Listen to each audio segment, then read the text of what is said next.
السلام علیکم ورحمۃ اللہ وبرکاتہ۔ الحمدللہ رب العالمین، الصلاۃ والسلام علی سیدنا المرسلین وعلی آلہ اصحابہ اجمعین، اما بعد۔ تمام قسم کی تعریف، حمد و ثنا کی بڑائی بزرگی اللہ رب العزت کے لیے لائق و زیبا ہے۔ درود و سلام انبیاء کرام پر، خصوصاً نبی مکرم رحمت للعالمین امام الانبیاء محمد صلی اللہ علیہ وسلم پر۔ رب اشرح لی صدری ویسر لی امری واحلل عقدۃ من لسانی یفقہوا قولی۔ ربی زدنی علما اللہم فقہنا فی الدین اللہم فقہنا فی الدین۔ سورہ اعراف آیت نمبر 46 اور 47۔ وبینہما حجاب وعلی الأعراف رجال یعرفون کلا بسماہم ونادوا اصحاب الجنة ان سلام علیکم لم يدخلوها وهم يطمعون وإذا صرفت أبصارهم تلقاء أصحاب النار قالوا ربنا لا تجعلنا مع القوم الظالمين۔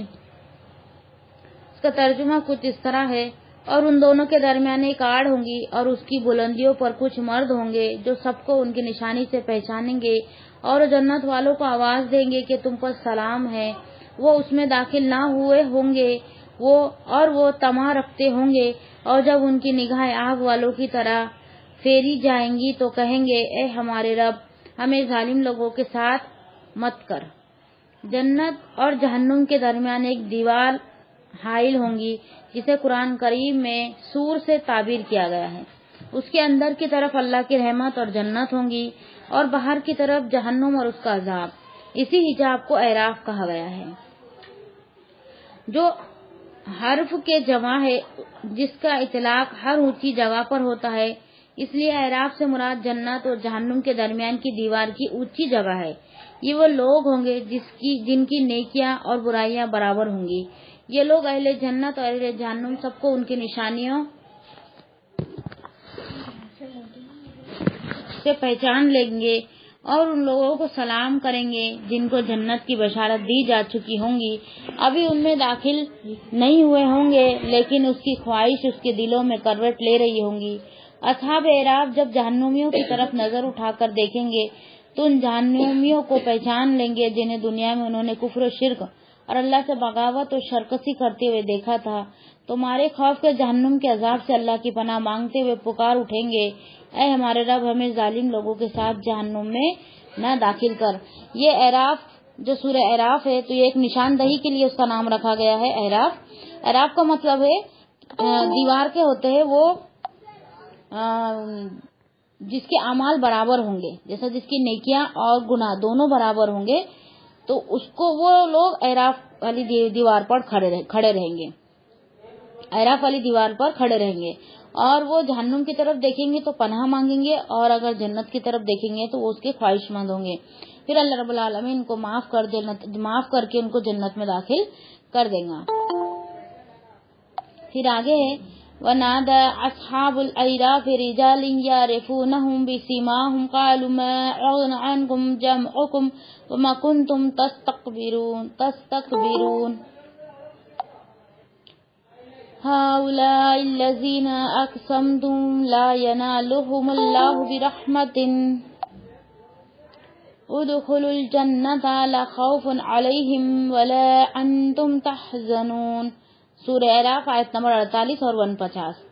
اور ان بلندیوں والے کچھ مردوں کو آواز دیں گے جنہیں ان کی نشانی سے پہچانتے ہوں گے، کہیں گے تمہارے کام نہ تمہاری جماعت آئی اور نہ جو تمہارے بڑے بنتے تھے۔ کیا یہی وہ لوگ ہیں جن کے متعلق تم نے قسمیں کھائی تھی کہ اللہ انہیں کوئی رحمت نہیں پہنچائیں گا؟ جنت میں داخل ہو جاؤ، نہ تم پر کوئی خوف ہے اور نہ تم غمگین ہوں گے۔ اصحاب اعراف سرداران کفر و شرک کو پکار کر کہیں گے، جو کفر اور شرک کے جو سردار ہوں گے، جو بڑے ہوں گے۔ سردار کس کو بولتے؟ جو گھر کا بڑا ہوتا ہے نا، اسی کے پیچھے سب چلتے ہیں، تو اس کا کام ہے کہ اس کو اللہ کی راہ، اللہ کی بات اس کو بتائی جائے، یعنی صحیح یعنی بھلائی کا حکم دینے والا اور برائی سے روکنے والا بتایا جائے، تو اس کو بولتے ہیں سردار۔ تو یہ اصحاب اعراف جو رہیں گے نا، تو وہ سردار یعنی کفر اور شرک کے جو سردار رہیں گے ان کو پکار کر کہیں گے، جنہیں ان کی نشانیوں سے پہچان لیں گے کہ کہاں گئی تمہاری جماعت اور تمہارا خاندان اور قبیلہ۔ تو دیکھو خاندان اور قبیلہ بھی آخرت میں کام نہیں آئیں گا، نہ اولاد آئیں گی، نہ کچھ، اگر کچھ کام آئیں گا تو کیا آئیں گا، وہ صرف اور صرف ہمارے اعمال آئیں گے۔ اور کہاں ہے آج تمہارا تکبر؟ یہ سب سوال کیا جائیں گا، اللہ رب العالمین ہم سے پوچھیں گے اب تمہارا تکبر کہاں گیا، اب تمہارا خاندان کہاں گیا، اب تمہارا قبیلہ کہاں گیا؟ پھر جنت کی طرف دیکھیں گے تو وہاں ان کی کمزور لوگوں کو دیکھیں گے جنہیں کفار دنیا میں رذیل و ذلیل سمجھتے تھے اور گمان کرتے تھے کہ اللہ اپنی رحمت سے انہیں چھوڑ کر ان رذیلوں کو کیسے نوازیں گا، ان کو ذلیلوں کو کیسے نوازیں گا، ان ذلیلوں کو کیسے نوازیں گا؟ تو انہیں مخاطب کر کے کہیں گے کہ تم لوگ اب جنت میں داخل ہو جاؤ، ہمیشہ کے لیے وہی رہو، اب تمہیں کوئی غم اور خوف اور لاحق نہیں ہوگا۔ جیسا کہ سیدنا انس بن مالک رضی اللہ تعالیٰ عنہ بیان کرتے ہیں کہ رسول اللہ صلی اللہ علیہ وسلم نے فرمایا، قیامت کے دن اہل دوزخ میں سے اس شخص کو لایا جائے گا جو دنیا میں سب سے زیادہ آسودہ اور خوشحال تھا، بس اسے دوزخ میں ایک بار غوطہ دیا جائے گا، پھر اس سے پوچھا جائے گا، اے آدم کے بیٹے کیا تو نے دنیا میں کبھی آرام دیکھا تھا؟ وہ کہیں گا اللہ کی قسم ہے میرے رب میں نے کبھی نہیں دیکھا۔ یہ حدیث ہم کو بار بار الحمدللہ آ رہی ہے اور یہ یاد دلا رہی ہے کہ عارضی دنیا میں دل نہ لگاؤ بلکہ اللہ کے ذکر میں دل لگاؤ اور اللہ کی عبادت کرو اور علم سیکھو اور سکھاؤ، اور اگر ہم کو نہیں آتا ہے تو جہاں سکھایا جا رہا ہے وہاں پر ان لوگ کو دعوت دینے کا کام کرنا، کم سے کم دائی تو ہم بن سکتے ہیں، ٹھیک ہے۔ پھر آگے آیت نمبر 50، وَنَادَى أَصْحَابُ النَّارِ أَصْحَابَ الْجَنَّةِ أَنْ أَفِيضُوا عَلَيْنَا مِنَ الْمَاءِ أَوْ مِمَّا رَزَقَكُمُ اللَّهُ قَالُوا إِنَّ اللَّهَ حَرَّمَهُمَا عَلَى الْكَافِرِينَ۔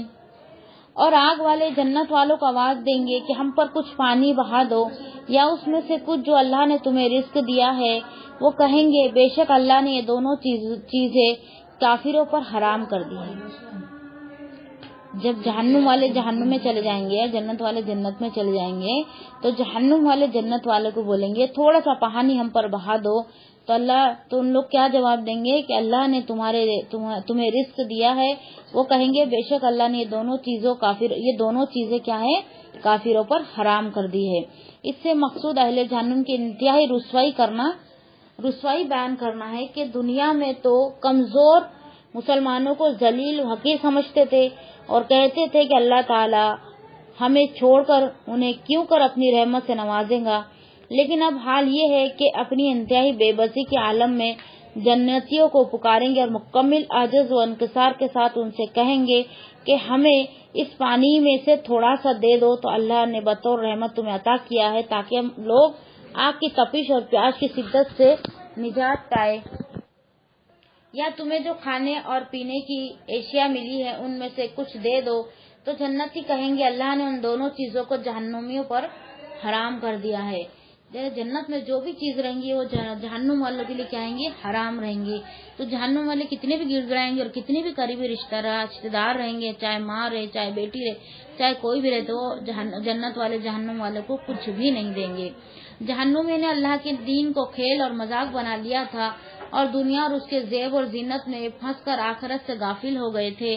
پھر اللہ تعالیٰ کہیں گے کہ آج ہم بھی ان کے ساتھ اس آدمی جیسا معاملہ کریں گے جو انہیں بھول گیا ہو، انہیں ہمیشہ کے لیے جہنم میں چھوڑ دیں گے، جس طرح انہوں نے آج کے دن کی ملاقات کو فراموش کر دیا تھا اور جس طرح وہ اللہ کی آیتوں کا انکار کرتے تھے۔ ان افیضوا علینا من الماء، کافروں کو جہنم میں پانی بھی ملے گا اور کھانا بھی، لیکن وہ پانی اور کھانا اللہ کا عذاب ہوگا، جیسا کہ ارشاد فرمایا سورہ محمد آیت نمبر 15 میں، وَاسْقُ مَاءً حَمِيمًا فَقَطَّعَ أَمْعَاءَهُمْ، اور انہیں کھولتا ہوا پانی پلایا جائے گا تو وہ ان کی اتڑیاں ٹکڑے ٹکڑے کر دیں گی، یعنی ایسا پانی پلایا جائے گا جیسے پی کر اس کی اتڑیاں کیا ہوں گی، ٹکڑے ٹکڑے ہو جائیں گی۔ پھر سورہ دخان آیت نمبر 43 تا 46، ان شجرۃ الزقوم طعام الاثیم کالمہل یغلی فی البطون کغلی الحمیم، بے شک زقوم کا درخت گنہگار کا کھانا ہے، پگھلے ہوئے تانبے کی طرح پیٹوں میں کھولتا ہے گرم پانی کے کھولنے کی طرح۔ ایک جہنم میں ایک درخت ہوگا زخم کا، جو کہ جہنمیوں کا کھانا ہوگا، وہ پگھلے ہوئے تانبے کی طرح پیٹوں میں کھولتا ہوگا گرم پانی کے کھولنے کی طرح۔ جیسے گیس کے اوپر ہم گرم پانی رکھتے کیسا کھولتا ہے، ویسا وہ کھولے گا۔ پھر آیت نمبر ہے سورہ غاشیہ آیت نمبر 3 تا 7 میں عاملۃ ناصبہ تصلی نارا حامیہ تسقی من عین آنیہ لیس لہم طعام الا من ضریع لا یسمین ولا یغنی من جوع۔ محنت کرنے والے تھک جانے والے گرم آگ میں داخل ہوں گے، وہ ایک کھولتے ہوئے چشمے سے پلائے جائیں گے، ان کے لیے کوئی کھانا نہیں ہوگا مگر زری، جو نہ موٹا کریں گا اور نہ بھوک سے کچھ فائدہ دیں گا۔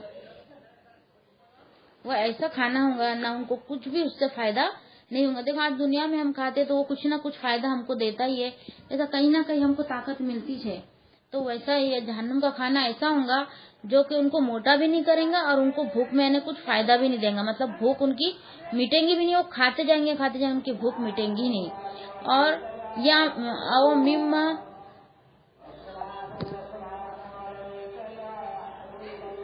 بیٹا یہاں کا لائٹ بند کر دیں۔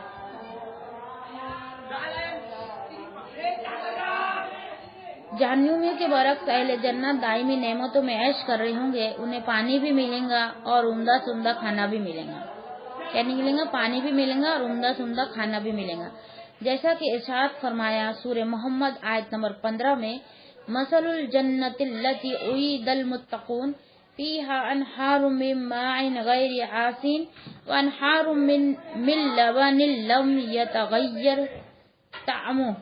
اس جنت کا حال جس کا وعدہ متقی لوگوں سے کیا گیا ہے یہ ہے کہ ان میں کئی نہریں ایسے پانی کی ہے جو بگڑنے والا نہیں ہے، اور کئی نہریں دودھ کی ہے جس کا ذائقہ نہیں بدلے گا۔ اور فرمایا دیکھو یہ ایک آیت ہے، اس جنت کا حال جس کا وعدہ متقی لوگوں سے کیا گیا یہ ہے کہ اس میں کئی نہریں ایسی پانی کی ہے جو بگڑنے والا نہیں، یعنی پانی بھی ہمارے دیکھو بگڑ جاتا ہے، اس میں الیا یا چامڈوک وغیرہ جو بولتے ہیں ہم عام زبان میں، تو وہ اس میں پائے جاتے ہیں، پانی میں بو آنے لگتی ہے، لیکن جنت کا پانی ایسا رہے گا ہمیشہ ہمیشہ اچھا رہے گا، اور دودھ کی وہاں نہریں رہیں گی جس کا ذائقہ نہیں ملے گا۔ دیکھو دنیا میں ہم نے کبھی نہیں دیکھے کہ دودھ کی اور شہد کی نہریں ہوں گی، بلکہ پانی کی ہی نہریں، اور ہر چیز پانی کا ہی ہوتا ہے، ندی نالے یہ نہریں سب پانی کے ہوتے ہیں، لیکن جنت ایسی ہے جس کا تصور ہم نہیں کر سکتے۔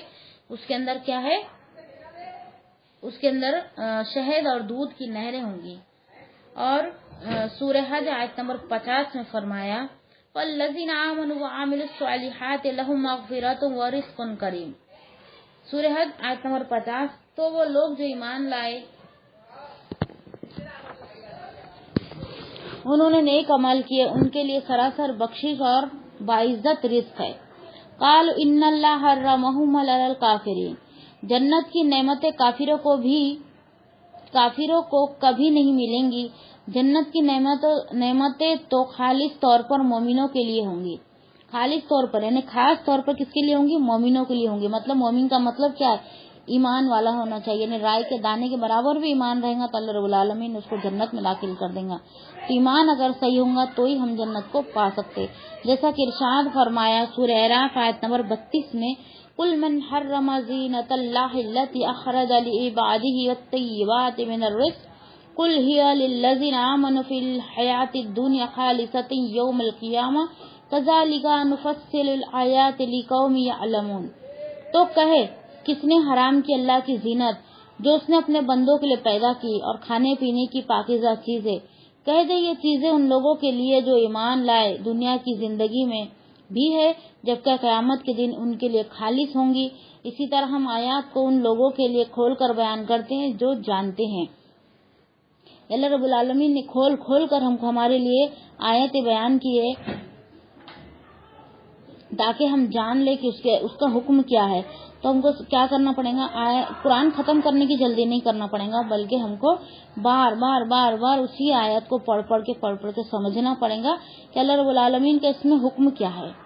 پھر آیت نمبر سورہ اعراف آیت نمبر 51 الذین اتخذوا دینہم لہوا ولعبا وغرتہم الحیاۃ الدنیا فَالْيَوْمَ نَنْسَاهُمْ كَمَا نَسُوا لِقَاءَ يَوْمِهِمْ هَذَا وَمَا كَانُوا بِآيَاتِنَا يَجْحَدُونَ۔ وہ جنہوں نے اپنے دین کو دل لگی اور کھیل بنا لیا اور انہیں دنیا کی زندگی نے دھوکہ دیا، تو آج ہم انہیں بھلا دیں گے جیسے وہ اپنے اس دن کی ملاقات کو بھول گئے اور جیسے وہ ہماری آیات کا انکار کرتے تھے۔ وہ جنہوں نے اپنے دین کو دل لگی اور کھیل بنا لیا، یعنی دل لگی اور کھیل مطلب بس تھوڑا سا پڑھ لیے رکھ دیے، اتنا پڑھ لو اتنا پڑھ لو، بس اسی بھی اپنے آپ پر صبر کر لو، اور انہیں دنیا کی زندگی نے دھوکہ دیا۔ دنیا کی زندگی ان کو بہت اچھی معلوم ہو رہی ہے، دنیا کی زندگی میں اتنے مست ہو گئے کہ ہم کو دین سمجھ میں ہی نہیں آ رہا ہے نا۔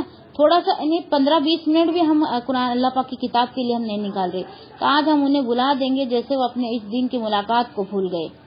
کون سے دن کی ملاقات کو بھول گئے ہم؟ اللہ رب العالمین کے سامنے جواب دینے کی ملاقات کو ہم بھول گئے، جیسے وہ ہماری آیت کا انکار کرتے تھے۔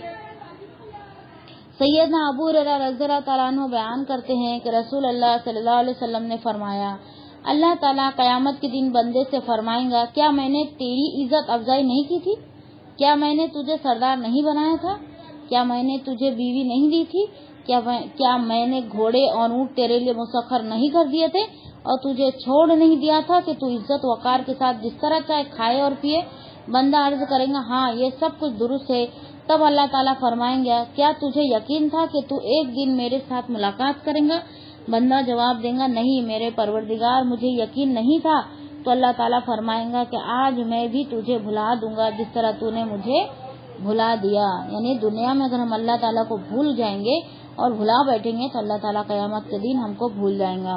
یا نسیان کا معنی چھوڑ دینا ہے، کیونکہ اللہ تعالیٰ نے بھولتا نہیں ہے، یعنی اللہ تعالیٰ جہنم میں ڈال کر ان کی کوئی خبر نہیں لیں گے، وہ کتنا ہی پکارے ان پر رحم نہیں کیا جائے گا۔ پھر آگے ہے آیت نمبر 52 سورہ اعراف، وَلَقَدْ جِئْنَاهُمْ بِكِتَابٍ فَصَّلْنَاهُ عَلَى عِلْمٍ هُدًى وَرَحْمَةً لِقَوْمٍ يُؤْمِنُونَ۔ اور بلا شبہ یقیناً ہم ان کے پاس ایسی کتاب لائے ہیں جیسے ہم نے علم کی بنا پر خوب کھول کر بیان کیا ہے، ان لوگوں کے لیے ہدایت اور رحمت بنا کر جو ایمان رکھتے ہیں۔ یہ اللہ تعالیٰ جہنمیوں کی ضمن ہی میں فرما رہے ہیں کہ ہم نے تو اپنے علم کے مطابق ایسی کتاب بھیج دی تھی جس میں ہر ایک کو کھول کر بیان کر دیا تھا، ان لوگوں نے اس سے فائدہ نہیں اٹھایا تو اس کی بدقسمتی، ورنہ جو لوگ اس کتاب پر ایمان لائے وہ ہدایت اور رحمت الہی سے فیض یاب ہوئے،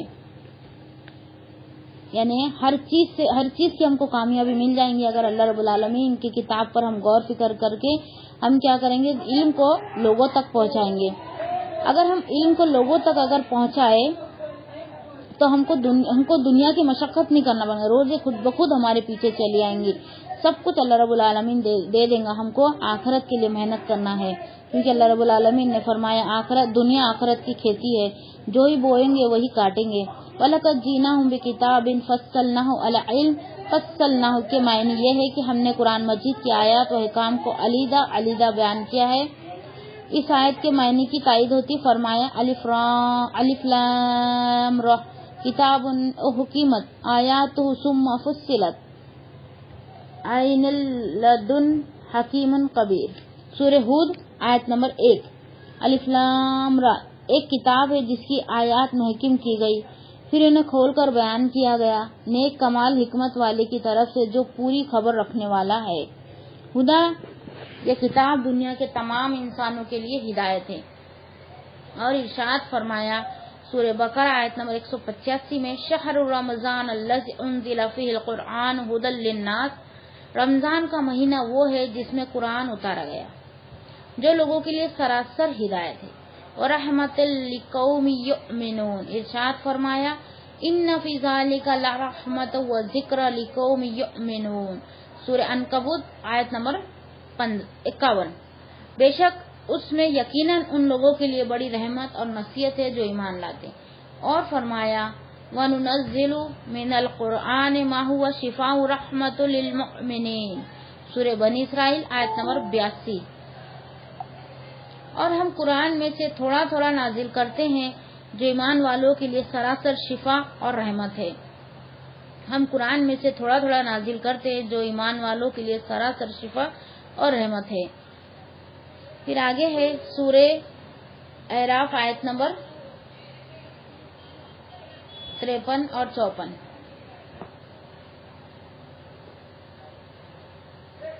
آیت نمبر 53، ٹھیک ہے، ایک منٹ ہے۔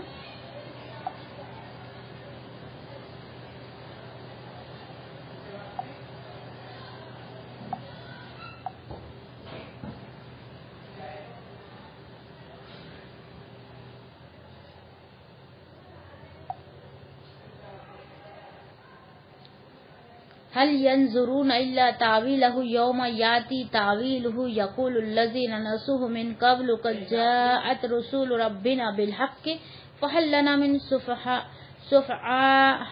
شفعاء فيشفعوا لنا أو نرد فنعمل غير الذي كنا نعمل قد خسروا أنفسهم وضل عنهم ما كانوا يفترون۔ وہ اس کے انجام کے سوا کسی چیز کے انتظار کر رہے ہیں، جس دن اس کا انجام آ پہنچے گا تو وہ لوگ جنہوں نے اس سے پہلے اسے بھلا دیا تھا کہیں گے یقیناً ہمارے رب کے رسول حق لے کر آئے، تو کیا ہمارے لیے کوئی سفارش کرنے والا ہے کہ وہ ہمارے لیے سفارش کرے، یا ہمیں واپس بھیجا جائے تو ہم اس کے برخلاف عمل کریں جو ہم کیا کرتے تھے۔ بلا شبہ انہوں نے اپنی جانوں کو خسارے میں ڈالا اور ان سے گم ہو گیا جو وہ جھوٹ باندھا کرتے تھے۔ اس میں جھٹلانے والوں کو تنبیہ فرمائی ہے کہ قرآن میں جس عذاب دنیاوی اور اخروی کا ان سے وعدہ کیا گیا ہے، کیا وہ اس کے پیش آنے کا انتظار کر رہے ہیں؟ اس کے بعد فرمایا جب قیامت کا دن آ جائے گا تو جو لوگ اسے اپنی دنیاوی زندگی میں فراموش کر چکے ہوں گے اب اپنے کفر کا اعتراف کریں گے اور کہیں گے کہ ہمارے رب کے انبیاء نے تو تمام حق باتوں کو کھول کھول کر بیان کر دیا تھا، یعنی یہ جس انجام کے منتظر تھے اس کے سامنے آ جانے کے بعد اعتراف حق کرنے یا دوبارہ دنیا میں بھیجے جانے کی آرزو اور کسی سفارشی کی تلاش، یہ سب چیزیں بے فائدہ ہوں گی۔ وہ معبود بھی ان سے گم ہو جائیں گے جن کی وہ اللہ کو چھوڑ کر عبادت کرتے تھے، وہ ان کی مدد کر سکیں گے نہ سفارش اور نہ عذاب جہنم سے چھڑا ہی سکیں گے، یعنی نہ اس دن سفارش کام آئیں گی اور نہ دنیا میں واپس لوٹایا جائے گا، کسی کے سفارش بھی کام نہیں آئیں گی اور واپس بھی اللہ رب العالمین دنیا میں نہیں لوٹائیں گے، جیسا کہ ارشاد فرمایا سورہ بقرہ آیت نمبر 48۔ وَاتَّقُوا يَوْمًا لَا تَجْزِي نَفْسٌ عَن نَفْسٍ شَيْئًا وَلَا يُقْبَلُ مِنْهَا شَفَاعَةٌ وَلَا يُؤْخَذُ مِنْهَا عَدْلٌ وَلَا هُمْ يُنصَرُونَ۔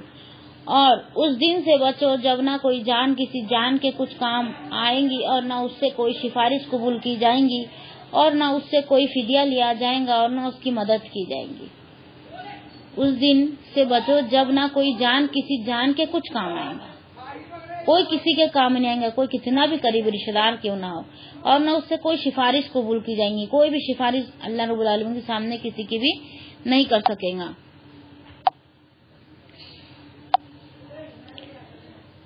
اور نہ اس سے کوئی فدیہ لیا جائے گا اور نہ اس کی مدد کی جائے گی، مدد تو نہیں کی جائے گی لیکن اگر وہ فدیہ دے یعنی کہ صدقہ و خیرات ہم دنیا میں دیتے، زکوٰۃ دیتے، یہ اگر ہم ہمارے اپنے آپ کو چھڑانے کے لیے اگر فدیہ بھی دے دے کسی کو تو بھی اللہ رب العالمین ہمارے کو نہیں چھوڑیں گا، بلکہ اور اللہ کی مدد بھی ہمارے پاس نہیں آئیں گی کیونکہ وہ اینڈنگ ہوگا، اس کے بعد کچھ بھی نہیں۔ اور فرمایا سورہ بقرہ آیت نمبر 254، یا ایھا الذین آمنوا انفقوا مما رزقناکم من قبل ان یأتی یوم لا بیع فیہ ولا خلۃ ولا شفاعۃ والکافرون هم الظالمون۔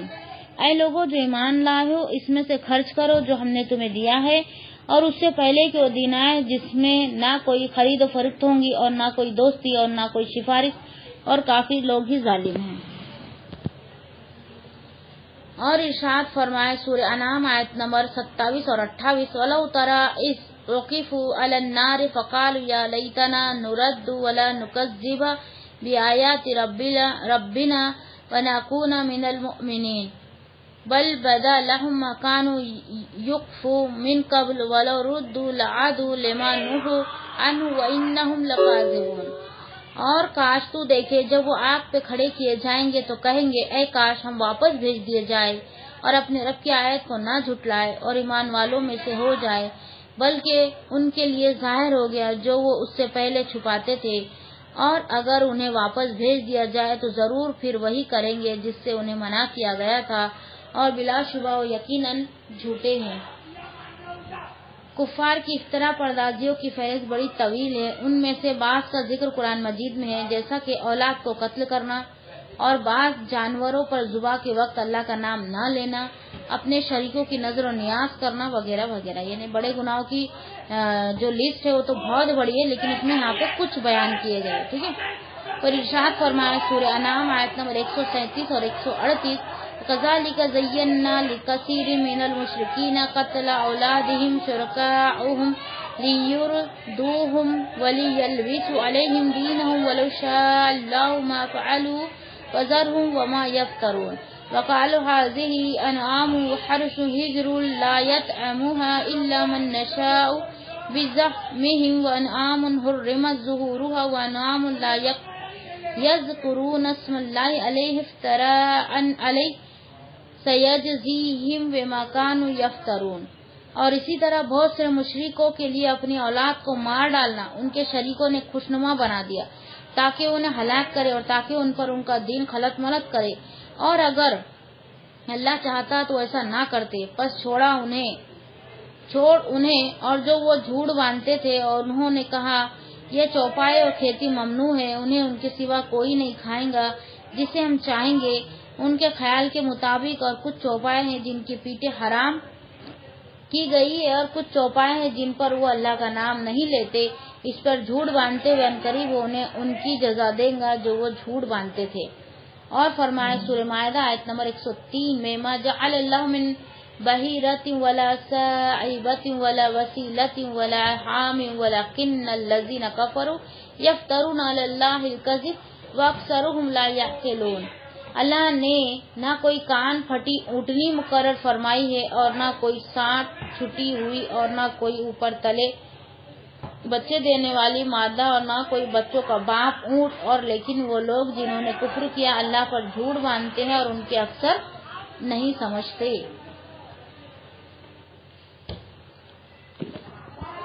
یعنی اللہ نے نہ کوئی کان پھٹی اونٹنی مقرر کی ہے، نہ کوئی سانڈ چھٹی ہوئی، اور نہ کوئی اوپر تلے بچے دینے والی مادہ، اور نہ کوئی بچوں کا باپ اونٹ، لیکن وہ لوگ جنہوں نے کفر کیا اللہ پر جھوٹ باندھتے اور ان کے اکثر نہیں سمجھتے۔ یہ مشرکین مکہ کے بارے میں ہے کہ وہ لوگ کیا کرتے تھے، اللہ کے نام پر جو جانور چھوڑتے تھے اس کے کان کو چیر دیتے تھے، یعنی کاٹ ڈالتے تھے، ٹھیک ہے۔ پھر آگے ایک آیت اور لے لیتے ہم انشاءاللہ۔ سورہ اعراف آیت نمبر 54، ان ربکم اللہ الذی خلق السماوات والارض فی 6 ایام ثم استوى علی العرش یغشی اللیل النہار یطلبہ حثیثا والشمس والقمر والنجوم مسخرات بامرہ الا لہ الخلق والامر تبارک اللہ رب العالمین۔ بے شک تمہارا رب اللہ ہے جس نے آسمان اور زمین کو 6 دن میں پیدا کیا، پھر وہ عرش پر بلند ہوا، رات کو دن پر اڑا دیتا ہے، جو تیز چلتا ہوا اس کے پیچھے چلا آتا ہے، اور سورج اور چاند اور ستارے پیدا کیے اس حال میں کہ اس کے حکم سے تابع کیے ہوئے ہیں۔ سن لو، پیدا کرنا اور حکم دینا اسی کا کام ہے، بہت برکت والا ہے اللہ جو سارے جہانوں کا رب ہے۔ اللہ تعالیٰ نے تمام کائنات سماء و ارض جو کچھ ان کے مابین ہے اسے 6 دنوں میں پیدا فرمایا، یعنی اللہ رب العالمین نے حکم دے دیا، وہ آپ کیا ہو گئے، سیٹ ہو گئے۔ اور فرمایا سورہ تنزیل آیت نمبر 4 تا 7 میں اللہ الذی خلق السماوات والارض وبینہما فی 6 ایام ثم استوى علی العرش ما لکم من دونہ من ولی ولا شفیع افلا تتذکرون یدبر الامر من السماء الى الارض ثم یعرج علیہ فی یوم کان مقدارہ 1000 سنۃ مما تعدون ذلک عالم الغیب الشہادۃ العزیز الرحیم الذی احسن کل شیء خلقہ وبدأ خلق الانسان من طین۔ اللہ وہ ہے جس نے آسمان اور زمین اور ان دونوں کے درمیان کی ہر چیز کو 6 دنوں میں پیدا کیا، پھر وہ عرش پر بلند ہوا، اس کے سوا تمہارا نہ کوئی دوست ہے اور نہ کوئی سفارش کرنے والا، تو کیا تم نصیحت حاصل نہیں کرتے؟ وہ آسمان سے زمین تک ہر معاملے کی تدبیر کرتا ہے، پھر وہ معاملہ اس کی طرف ایسے دن میں اوپر جاتا ہے جس کی مقدار 1000 سال ہے۔ اس حساب سے جو تم شمار کرتے ہو وہی غائب اور حاضر کو جاننے والا، سب پر غالب نہایت رحم کرنے والا ہے، جس نے اچھا بنایا ہر چیز کو جو اس نے پیدا کی، اور انسان کی پیدائش تھوڑی سی مٹی سے شروع ہوئی ہے۔ جیسا کہ حدیث میں ہے، سیدنا ابو ہریرہ رضی اللہ تعالیٰ عنہ بیان کرتے ہیں کہ رسول اللہ صلی اللہ علیہ وسلم نے فرمایا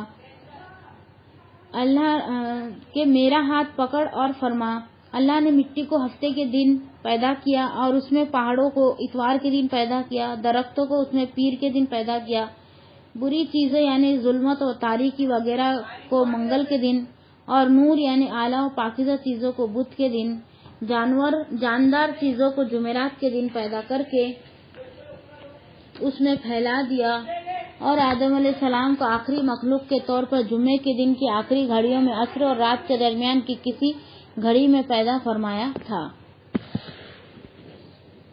ثم استوى علی العرش، یہ جملہ قرآن میں 7 مقامات پر آیا ہے۔ اس کے معنی عرش پر بلند ہونے کے ہیں۔ سلف صالحین کا ہر دور میں یہی مسلک رہا ہے کہ اللہ تعالیٰ عرش پر اس طرح مستوی ہے جس طرح اس کے مقام والا اور عظمت اور جلال کے لائق ہے، نہ ان کا انکار کیا جا سکتا ہے، نہ اس کی تشبیہ دی جا سکتی ہے، اور نہ اس کی کیفیت بیان کی جا سکتی ہے۔ صحیح حدیث میں اللہ تعالیٰ نے عرش کی صفت یہ بیان کی گئی کہ وہ آسمان اور زمین اور اس کے درمیان اور اوپر کی ہر چیز کو محیط ہے۔ بس صحیح عقیدہ یہ ہے کہ اللہ تعالیٰ ساری مخلوق سے الگ عرش پر ہے، تاہم اس کا علم، اس کی قدرت سب پر حاوی ہے۔ اہل سنت کا یہی عقیدہ ہے۔ یغشی اللیل والنہار یطلبوہ حثیثا، یعنی رات کی تاریکی دن کی روشنی سے اور دن کی روشنی رات کی تاریکی سے ختم ہو جاتی ہے۔ ان میں سے ہر ایک دوسرے کے پیچھے تیز دوڑتا چلا آتا ہے اور اس میں کوئی تاخیر نہیں ہوتی، بلکہ جو نہیں رات ختم ہوتی ہے تو فوراً اسی دن آ جاتا ہے، اور دن ختم ہوتا ہے تو رات اپنے سائے ڈال دیتی ہے، جیسا کہ ارشاد فرمایا سورہ یاسین آیت نمبر 37 تا 40 میں، وَآیَاتٌ لَهُمُ اللَّیلُ نَسْلَخُ مِنْهُ النَّہَارَ فَإِذَا هُمْ مُظْلِمُونَ وَالشَّمْسُ تَجْرِی لِمُسْتَقَرٍّ لَهَا ذَلِکَ تَقْدِیرُ الْعَزِیزِ الْعَلِیمِ وَالْقَمَرَ قَدَّرْنَاهُ مَنَازِلَ حَتَّىٰ عَادَ كَالْعُرْجُونِ الْقَدِیمِ لَا الشَّمْسُ يَنبَغِی لَهَا أَن تُدْرِکَ الْقَمَرَ وَلَا اللَّیلُ سَابِقُ النَّہَارَ وَكُلٌّ فِی فَلَکٍ یَسْبَحُونَ، اور ایک نشانی ان کے لیے رات ہے، اور ہم اس پر سے دن کو کھینچ اتارتے ہیں تو اچانک وہ اندھیرے میں رہ جانے والے ہوتے ہیں، اور سورج اپنے ایک ٹھکانے کے لیے چل رہا ہے۔ یہ ان سب پر غالب، سب کچھ جاننے والے کا اندازہ ہے، اور چاند ہم نے اس کی منازل مقرر کی ہے، یہاں تک کہ وہ دوبارہ پرانی کھجور کی ٹیڑھی ڈنڈی کی طرح ہو جاتا ہے۔ نہ سورج اس کے لیے لائق ہے کہ چاند کو جا پکڑے، اور نہ رات ہی دن سے پہلے آنے والی ہے، اور سب ایک ایک دائرے میں تیر رہے ہیں۔ والشمس والقمر والنجوم مسخرات بامری، یعنی اللہ تعالیٰ نے جو وقت اور راستہ ان کے لیے مقرر فرمایا ہے وہ اسی پر چلتے رہتے ہیں، اور بال برابر اس سے ادھر ادھر نہیں ہوتے، یعنی نافرمانی کوئی بھی مخلوق نہیں کرتی سوائے انسان کے۔ سیدنا زید بن خالد جہنمی رضی اللہ تعالیٰ عنہ بیان کرتے ہیں کہ رسول اللہ صلی اللہ علیہ وسلم نے ہمیں صبح کی نماز حدیبیہ میں پڑھائی، اور رات کو بارش ہوئی تھی۔ جب آپ نماز سے فارغ ہوئے تو لوگوں کی طرح متوجہ ہو کر فرمایا، تم جانتے ہو کہ تمہارے پروردگار نے کیا فرمایا؟ انہوں نے کہا کہ اللہ اور اس کے رسول خوب جانتے ہیں۔ آپ نے فرمایا، اللہ تعالیٰ نے یہ فرمایا کہ میرے بندوں میں سے بعض کی صبح تو ایمان پر ہوئی اور بعض کی کفر پر۔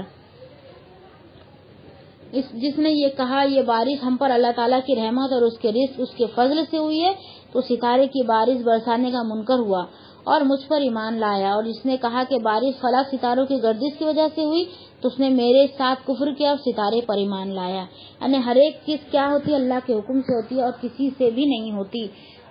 اگر کسی نے کہا کہ فلاں کی وجہ سے ہوا تو سمجھ جانا اس نے کیا کیا؟ کفر کیا، یعنی شرک کیا، اور شرک سب بڑے گناہوں میں سے بڑا گناہ ہے۔ اللہ رب العالمین شرک کو معاف نہیں کرتا۔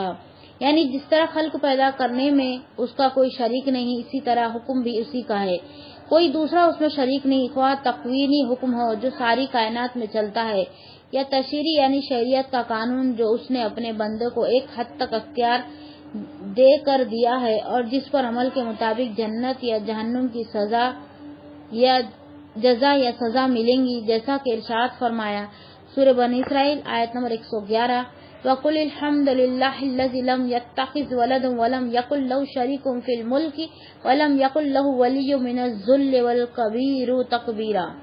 اور کہہ دے سب تعریف اللہ کے لیے ہے جس نے نہ کوئی اولاد بنائی ہے اور نہ بادشاہی میں اس کا کوئی شریک ہے اور نہ عاجز ہو جانے کی وجہ سے کوئی اس کا مددگار ہے، اور اس کی بڑائی بیان کر خوب بڑائی بیان کرنا۔ کس کی بڑائی بیان کرنا؟ اللہ رب العالمین کو کو بڑائی بیان کرنا، اس سے مراد یہ ہے دیکھو نماز روزہ حج زکوٰۃ تو ایک جگہ ہے، لیکن جب ہم دن بھر اللہ رب العالمین کا ذکر کرتے رہیں، اللہ کی یاد سے ہم کبھی غافل نہ ہو انشاءاللہ۔ تبارک اللہ رب العالمین ارشاد فرمایا تبارک الذی جعل فی السماء بروجا وجعل فیہا سراجا وقمرا منیرا، سورہ فرقان آیت نمبر 61۔ بہت برکت والا ہے وہ جس نے آسمان میں بروج بنائے اور اس میں ایک چراغ اور ایک روشنی کرنے والا چاند بنایا۔ سبحانک اللہم و بحمدک اشہد ان لا الہ الا انت استغفرک و اتوب الیک۔ سبحان ربک رب العزت عما یصفون، السلام علی المرسلین، الحمد للہ رب العالمین۔ والعصر ان الانسان لفی خسر الا الذین آمنوا وعملوا الصالحات وتواصوا بالحق وتواصوا بالصبر۔ السلام علیکم ورحمۃ اللہ وبرکاتہ۔